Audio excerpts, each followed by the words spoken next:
Hey, good morning, everybody. My name is Matthew Dyer. Yeah. Um, I think that was probably the most amazing thing that's ever happened at Cedar Ridge in my time here, which is over 20 years. So that was just absolutely incredible.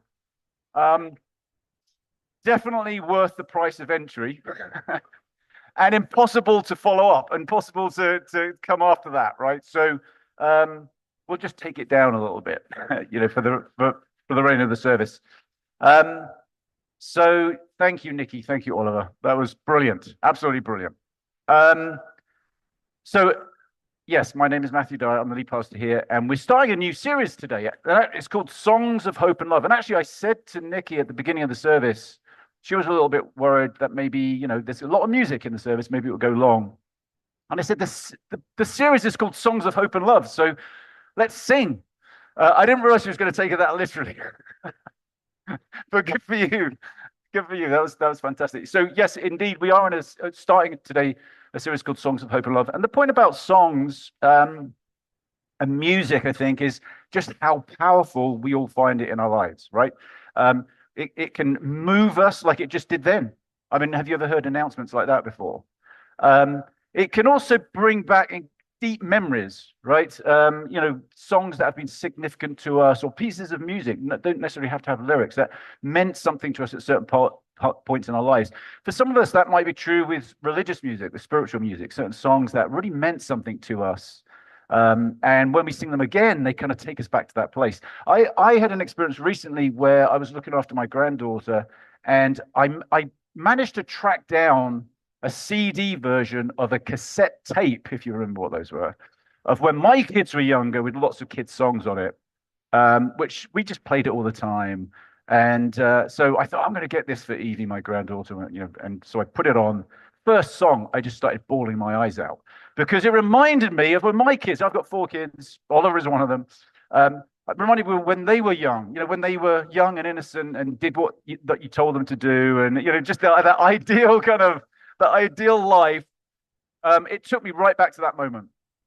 I'm not sure what Evie made of it, but anyway, I recovered. But I think we've probably all had experiences like that, and songs that perhaps also we've never heard before, or pieces of music that we've never heard before, can break our hearts, right? I mean, music is just incredibly powerful, and the scriptures are full of songs.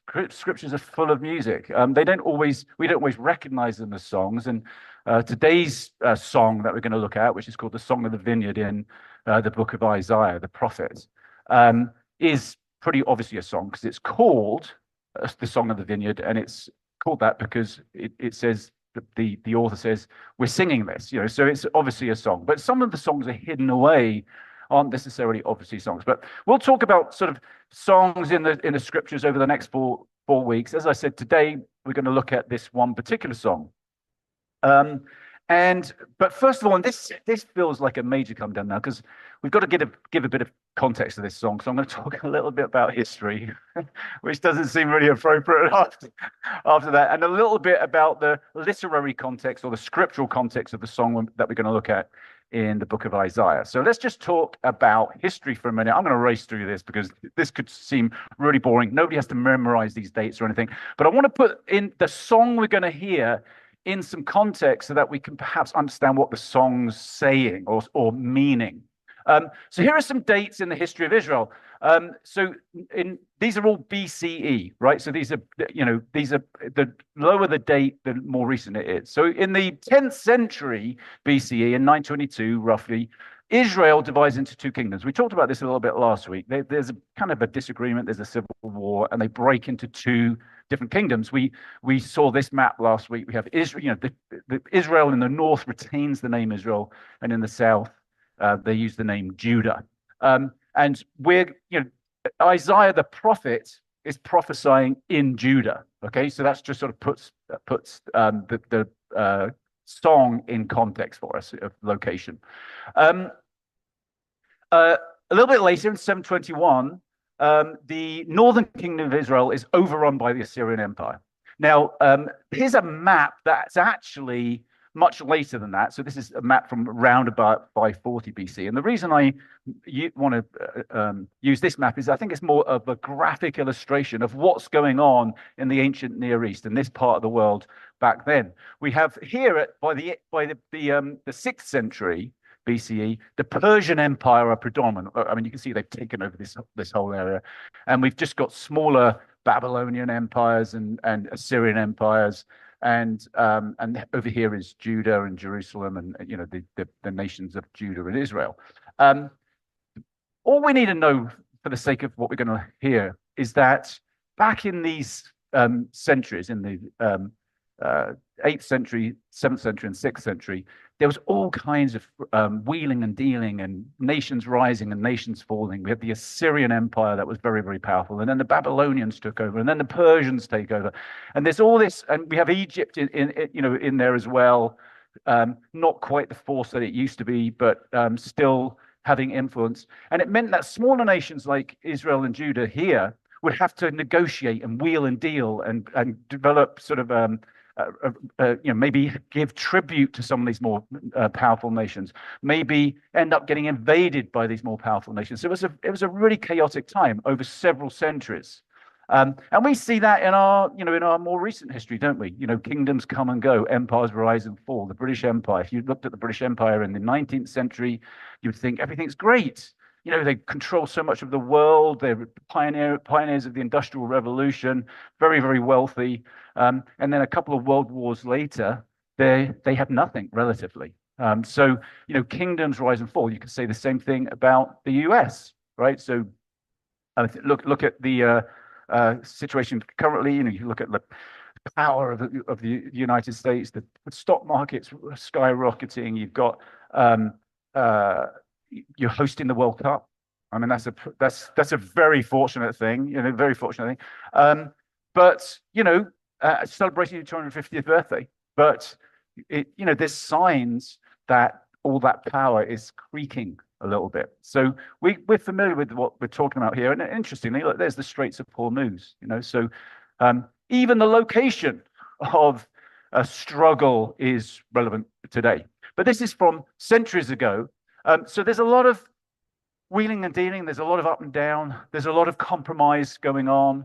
Let's go back to our dates so actually, let me show you this. I think this is a great illustration of what we're talking about. So this is Tiglath-Pileser III, who sounds like a character from Hitchhiker's Guide to the Galaxy, but actually he was the emperor of the Assyrian Empire at the height of their strength.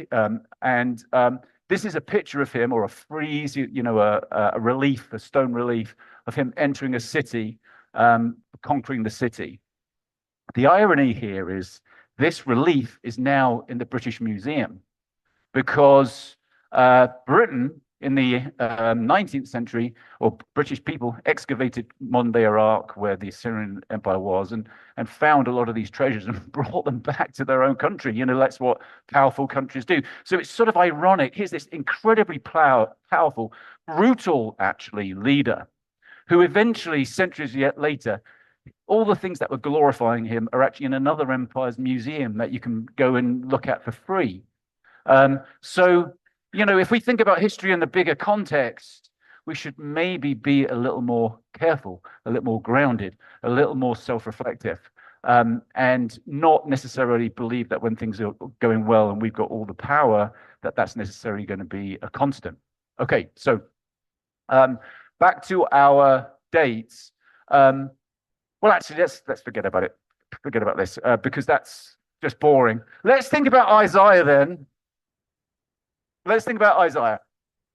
So Isaiah is a book in the Hebrew Scriptures. The Hebrew Scriptures are divided into 3 sections. So if you pick up a Jewish Bible, it's organized slightly differently to what we as followers of Jesus call the Old Testament, perhaps incorrectly, but that's how we've come to call it.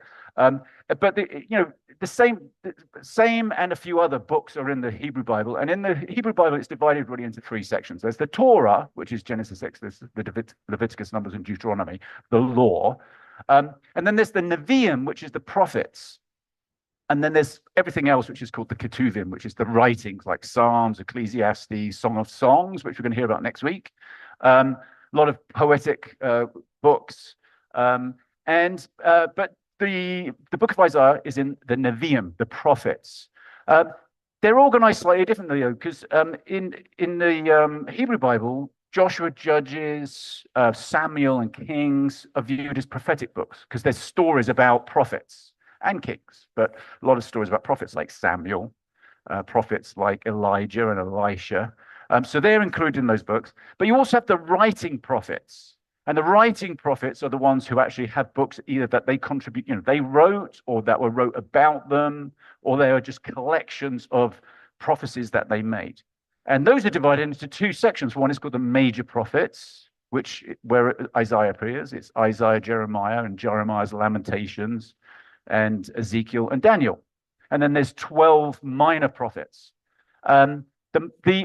That can be a bit confusing, though, because minor prophets just means they're shorter books. Major prophets just means they're longer books. And it doesn't necessarily mean, it's not a commentary on significance.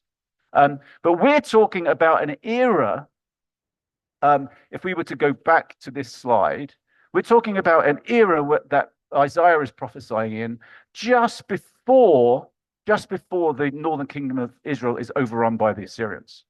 Babylon is rising and threatening, but it's still some time before they're going to come into their own.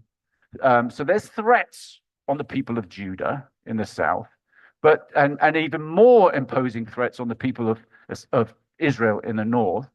But Isaiah is prophesying just before that time. Okay, so that's the context. It's a time where actually Israel and Judah have had life pretty good. There's a certain amount of wealth. But what we also see is that an increase in wealth of the country doesn't necessarily mean that it benefits poorer people, right? So we have evidence of the rich getting richer and the poor getting poorer. It just happens to be that when people experience success and wealth and blessing, their first instinct isn't, I've got so much, I need to share this. I need to share the wealth and share the means of production and that kind of thing. Rather, it creates more fear, it seems, and more accumulation. And that's what's been happening in the nations of Judah and Israel at the time that Isaiah is prophesying. Okay, so we're going to jump in. Oh, let me just say one more thing. Okay, we're talking here about the 8th century, right? The 8th century BCE. That's when Isaiah was prophesying. And there are several other prophets during that era, right? And there's a little mnemonic to remember them. If you think about the prophet Micah as the mnemonic, we've got the 8th century prophets are. The battery says it's full, so I don't think it's a battery thing, but oh, there we go. So the 8th century prophets, so they're contemporaries. Micah, Isaiah. Now they both prophesy to Judah in the south, right? And then we have Amos and Hosea, who both prophesy in the north. Amos is actually from the south, but prophesies in the north to Israel. So they're all contemporaries, and you see certain similarities to these prophetic books because they're speaking in the same context, the same historical context. Right. Okay. Now let's look at the Song of the Vineyard. Okay. In chapter 5, presumably the prophet Isaiah starts to prophesy. This looks like prose, but actually in the text, it's poetry. It's clearly in poetic form. And most Bibles will print it like stanzas so that we see that it's poetry. Generally, in these 8th century prophets, when God is speaking, or the prophet is speaking on behalf of God, it's in poetic form. It's written out for us in poetic form. And in the original language, it's clearly poetic, right? It's not just prose. It's not just storytelling. So here's the beginning of chapter 5. I will sing for the one I love, a song about his vineyard. Okay, so it's obviously a song. My loved one had a vineyard on a fertile hillside. He dug it up and cleared it of stones and planted it with the choicest vines. He built a watchtower in it and cut out a winepress as well. Then he looked for a crop of good grapes, but it yielded only bad fruit. Now, you dwellers in Jerusalem and people of Judah, judge between me and my vineyard. What more could have been done for my vineyard than I have done for it? When I looked for good grapes, why did it yield only bad? Now I will tell you what I'm going to do to my vineyard. I will take away its hedge, and it will be destroyed. I will break down its wall, and it will be trampled. I will make it a wasteland, neither pruned nor cultivated, and briars and thorns will grow there. I will command the clouds not to rain on it. The vineyard of the Lord Almighty is the nation of Israel, and the people of Judah are the vines he delighted in. And he looked for justice, but saw bloodshed, for righteousness, but heard cries of distress. So, a bit of an odd song, because it starts out really beautiful and it sounds like a love song, and then turns out to be an indictment of the people who are listening to the song. So it's kind of dramatic. So we're going to look at it again twice. And we're going to go through it verse by verse, right? It won't take too long, but we just want to look at it. Now, the first way we're going to look at it is, imagine for a moment that we're hearing this song without realizing that it's in the Bible and without realizing that it's in the Hebrew scriptures, or what we call the Old Testament. Because as soon as we know that, we're thinking, well, God's in here somewhere. It's in the Bible. And we're also thinking, hey, it's Old Testament. God's probably angry, right? So we're ready for the sucker punch at the end. But if we're just listening to this, it's about a vineyard, right?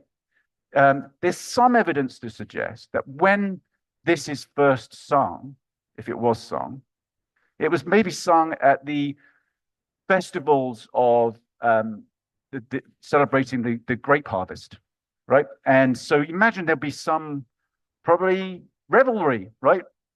People are kind of cheering, maybe, they maybe had a glass or two of wine themselves, and a minstrel comes on and starts singing.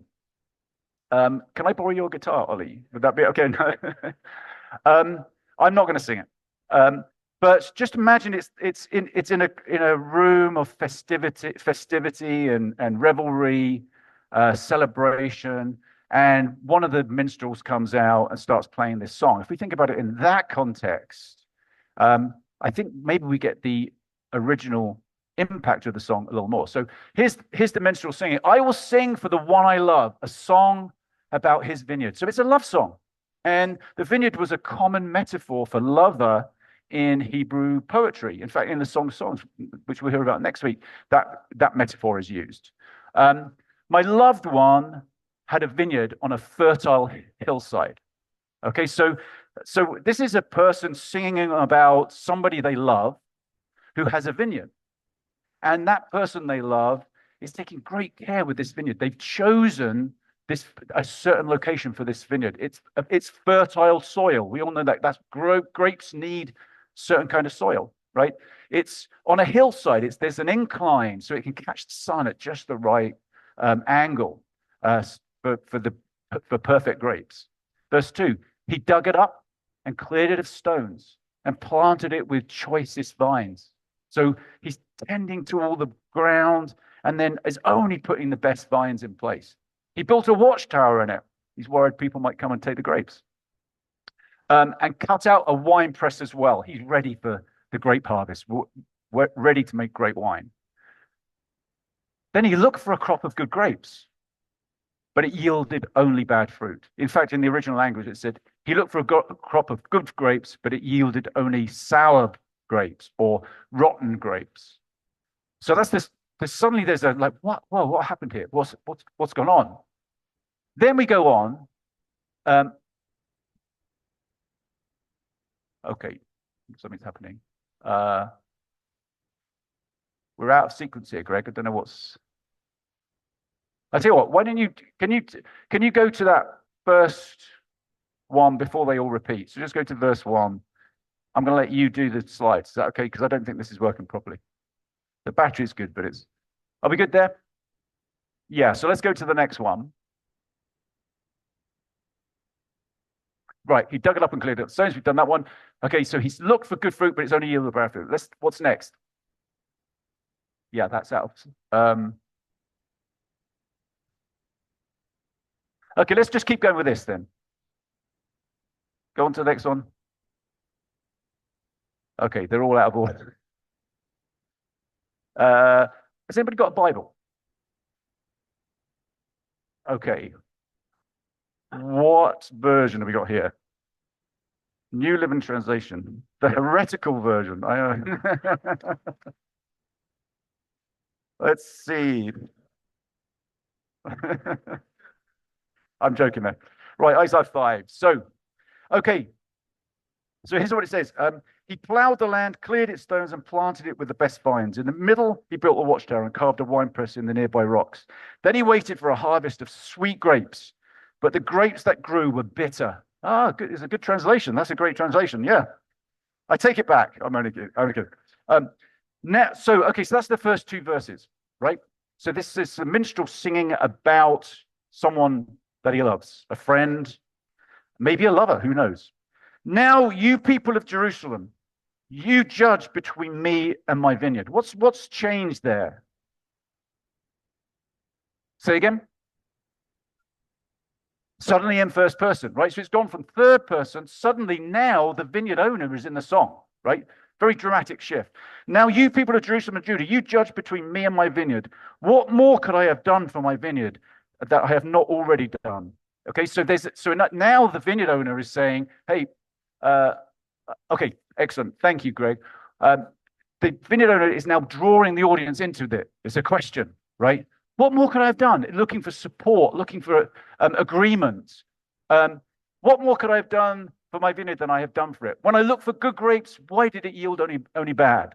Okay, so now the audience is, whoa, hang on, this is the vineyard owner talking, and we're being drawn into it. You can almost hear it like a pantomime or sort of a like a Shakespearean play. If you went to see Shakespeare back in the day, in the time of Shakespeare, it was not a quiet affair. People are booing and shouting and engaging and throwing things and that kind of thing.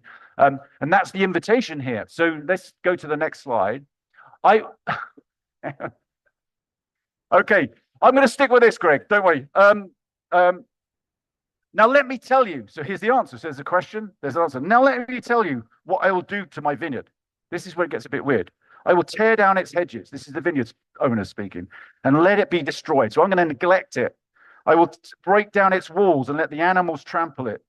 I will make it a wild place where the vines are not pruned and the ground is not hoed, a place overgrown with briars and thorns. Okay, so I'm just going to withdraw from it. I'm going to neglect it. So, and I think that people would think, yeah, it's a useless vineyard. It's not producing good grapes. There's an inference, I think, of agreement here. But then it gets even weirder because he says, I will command the clouds to drop no rain on it. So who gets to do that? Who gets to command cloud? This is a bit, well, it's poetry, it's a song, maybe wishful thinking, the owner is so mad, I'm going to make it not rain. Like, we get to do that. And then, verse 7, we go back to third person. And the minstrel is now saying, the nation of Israel is the vineyard of the Lord of the heavens' armies. So suddenly this is not about a vineyard owner. This is about God.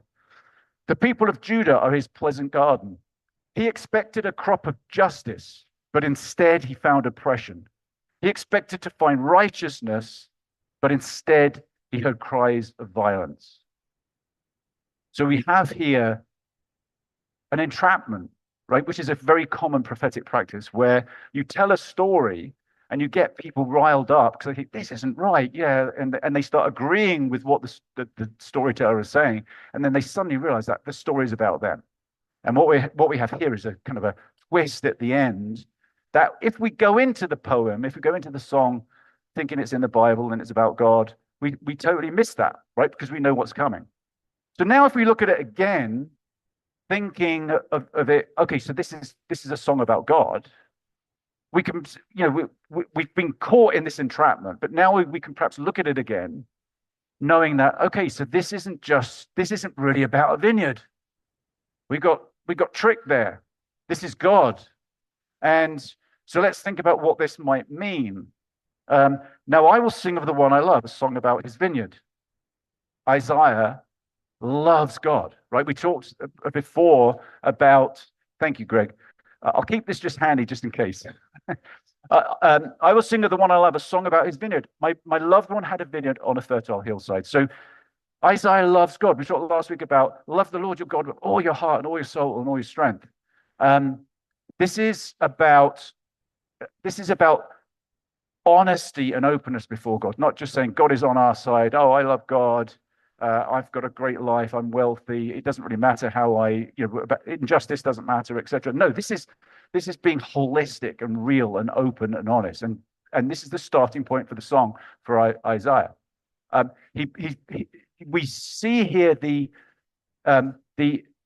affection and the intention of God.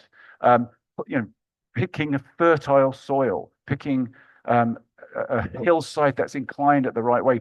God is interested in humanity, interested in people. He dug it up and cleared it of stones and planted it with the choicest vines. He put a watchtower and cut a winepress as well. And this is a sense of, you get God's anguish of, I've cared for my people. But he looked for a good crop of grapes, which should be, but it yielded only bad fruit. Let's keep going. Now you dwellers in Jerusalem and people of Judah, judge between me and my vineyard. What more could I have done for my vineyard? And when we think about the history of the nation of Israel, it's full of God's provision. However we interpret these stories, they're stories of provision and protection and help and challenge, but love, right? What more could I have done for it? When I looked for good grapes, why did it yield only bad?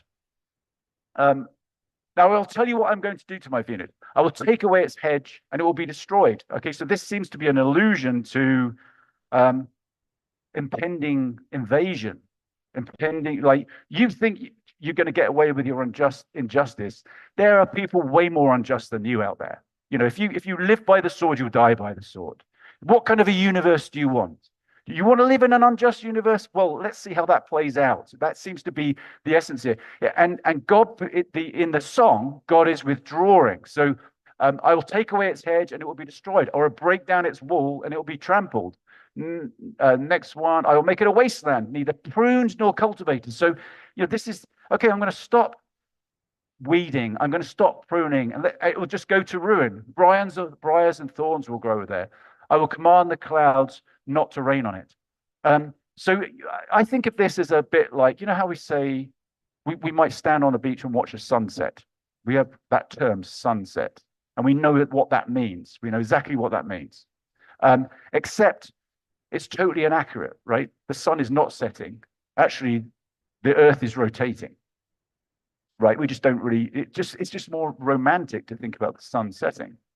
But if you ever watch a sunset, sometimes I try to do it. It's really hard, but I try to pitch and imagine and just reorientate myself so that I'm thinking that actually this planet is turning away. I'm on this planet that's sort of turning away, and that's why the sun's going down. Here, it sounds like God is deserting the people, that God is withdrawing God's self from the situation. Another way of looking at it is the people are just removing themselves. They're withdrawing, right? That's what's happening by their practice, by the injustice. And let's go to the next one, Greg. The vineyard of the Lord Almighty is the nation of Israel, and the people of Judah are the vines he delighted in. And he looked for justice, but saw bloodshed, for righteousness, but heard cries of distress. Now, this part, I think, is really important, because if we look at just briefly the original language. So he looked for justice. The word there is mishpat, but saw bloodshed, mispach. So mishpat and mispach, very similar words, but meaning totally different things. He looked for righteousness, tzedakah, but heard cries of distress, seakah. Very similar sounding words, but meaning totally different things. And we miss that in the English, right? And so that's why we've got to be careful with the Bible, because we've got to accept that no matter how much we think we know what it means, it's written in ancient languages that aren't even used anymore in ancient cultures. We just got to be really careful before we jump to conclusions, because there's so much that we miss. There's so much that we don't get. I only know this because I looked it up. I don't speak Hebrew or ancient Hebrew or anything like that. But and we have that advantage now of being able to do that kind of thing. But so what's going on there? Why is the poet, why is the songwriter using this technique? Well, one, it's beautiful, right? It's just great poetry, great writing. But also maybe it's saying you think everything's okay, and maybe it looks okay, just like these words sound similar, but they're very, very different. Things look like you, hey, we're doing well, life's great, we're prospering, but actually underneath it all, there's injustice, and it's not great. And the economy might be booming, or the stock market might be going up. But how are we treating the people who need our help the most in our society? It's not okay. The righteousness, tzedakah, but her cries of distress, sayakah, that term, cries of distress, would have significant meaning to the Hebrew people, because let's look at a verse from Exodus. The cry of the Israelites, as sayakah, has now come to me. This is God speaking. I have also seen how the Egyptians oppressed them. Now go, I'm sending you to Pharaoh to bring my people, the Israelites, out of Egypt. Okay, so this is a reminder that God hears the cry of the oppressed. And not only in general, but it's a reminder to the very people who are oppressing other people. Don't you remember you were enslaved in Egypt? Your cry was heard, your ancestors' cry. God hears and sees, and you need to be aware of that. Don't forget your story. When the prophets frequently use this term, I brought you out of Egypt. It's sort of a plea of God to people to say, remember where you came from. Remember your story. Remember the story of oppression. How can you be oppressive when you know where you came from? Another example of this later on in Exodus is, you shall not wrong or oppress a resident alien, for you are aliens in the land of Egypt. You shall not abuse any widow or orphan. If you do abuse them, when they cry out to me, sayakah, I will surely hear their cry, sayakah. So that term is very, very significant. Now,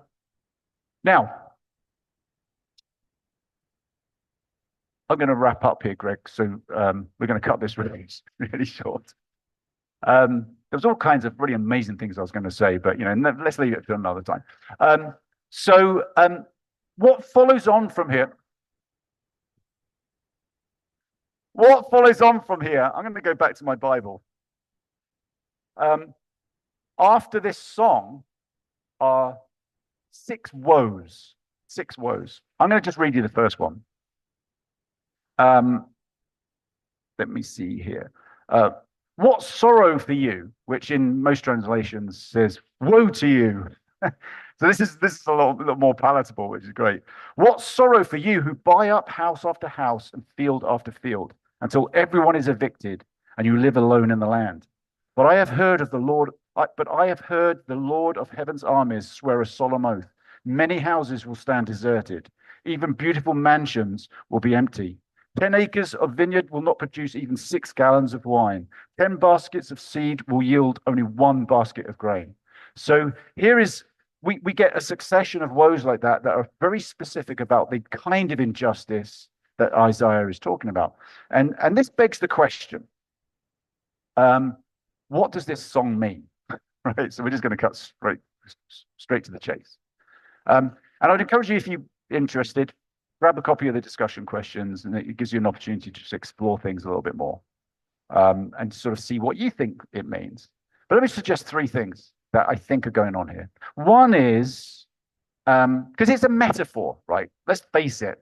Like when God says the people of Judah are the vines, it's not, they're human beings. They're not vines, right? But so there's metaphorical meaning in this song. Perhaps one meaning is more literal, though, in that the song is about a piece of land. And it may be that that's the specific challenge, i.e., this land is behaving unjustly, and God is saying, just wait to see what happens if you carry on like that, because there are bigger kids on the block, right? That are gonna there's bigger bullies around, and your borders are not secure. Your hedge, your wall is not secure. Um, and specifically, and perhaps more literally, in that first woe, the challenge of injustice is about land ownership, right? Because people are buying up all the land, and especially in an agrarian culture, land is the means of production, right? So if the means of production are in the hands of a small minority, that makes for injustice. So maybe it's about land. There, I think that it probably is. But maybe it's even more deeply metaphorical than that, in that you think about the amount of care and work and effort that goes into making wine. Um, I, I enjoy drinking wine. I just pull a bottle off the shelf, open it, and pour it out. Years of effort has gone into that. Some, you could say, depending on where which vines the grapes were picked from, centuries of effort have gone into that. So the inference, I think, is perhaps another interpretation is cultivate justice. So, because it's a song about cultivating or not cultivating, right? Pruning and digging and weeding and having the right soil. So justice doesn't just happen, in other words. Justice isn't the default, right? So you have to put effort as cultures, as people, we have to put effort into justice. So I don't, well, this probably is political, isn't it, what I'm about to say here, but it goes against the whole trickle-down theory, right? That's a kind of default. It's really saying, hey, you need to make sure that it's fair rather than just thinking that, oh, it'll all work out. Okay. That seems to be what Isaiah is talking about. Or maybe what Isaiah is talking about. Then another interpretation would be, and I'm going to leave this one to the discussion questions. Our own personal lives. Like, what fruit are we bearing? Both in terms of justice, in terms of righteousness, in terms of quality of life that we're living that benefits other people, that benefits ourselves. How healthy are we spiritually? Are we bearing good fruit or sour fruit? You know, we eat fruit that hasn't ripened or fruit that's over-ripened and is rotten. And there's some questions about this in the discussion questions, because Jesus uses this story very, very frequently. And there's a parable where he references it. There's a point where he talks about beware false prophets, and talks about you'll know them because of their fruit. You know, bad trees bear bad fruit. Bad vines bear bad grapes. Good vines bear good grapes. So it's kind of the proof of the pudding is in the eating kind of thing. And then Jesus also talks about, I am the vine and you are the branches, right? And so there's a question about that in the discussion questions, meaning if we are rooted in God's love, if we are rooted in the way of Jesus, if we are rooted in Jesus himself in this mystical kind of way, we can bear good fruit. We are empowered to change. We're convicted of our brokenness and our injustices, and we are able to do something about it. And this is a song of love. It's also a song of hope. And in fact, can we go to the last 2 slides, Greg? We'll just wrap up on this. Do you want to do a song, Nikki? Okay. In Isaiah 27, there's this beautiful return to this song that was in Isaiah chapter 5. And it says this, in that day, sing about a fruitful vineyard. I, the Lord, watch over it.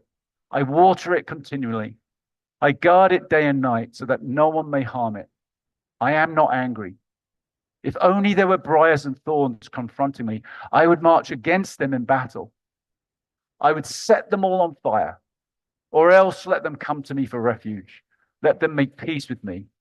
Yes, let them make peace with me. I was thinking about that as you in your song, Refuge. To me, this is the sunset versus the Earth's rotation issue. Let them come to me. In other words, this isn't about a withdrawal of God. It's like about us losing our way and missing the point and forgetting our story. And there's an invitation to come back to God as refuge for us and for others. And then it wraps up this sort of refrain. In days to come, Jacob, which is a name for Israel, will take root. Israel will bud and blossom and fill all the world with fruit. So I think we'll just wrap up here because it's 11:30. I know you've all been partying really hard on your 250th birthday as well, so you're probably ready to head back. But let's just take a moment to quiet our hearts. And let's just think and reflect on where might we have stepped away.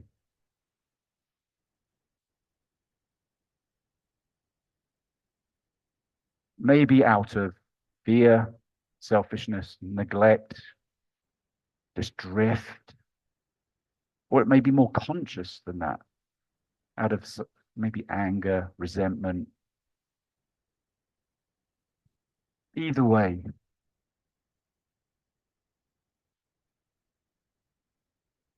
we're invited to return. I am not angry.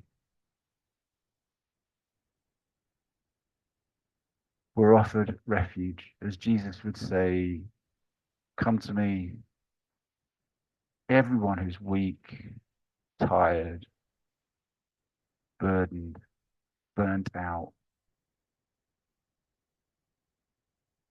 and I will give you rest. And you can walk with me. I'll give you hope. Hope for this world. Hope that we can all be different, that this world can be different. So let's just take 30 seconds to consciously turn ourselves to the source of love.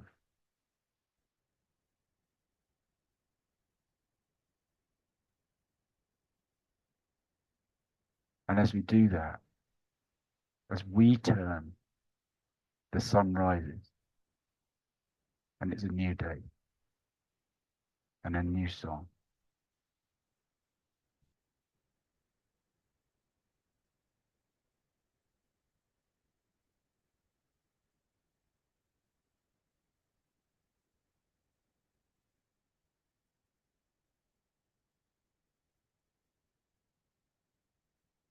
And now we're going to say the benediction to close out our service.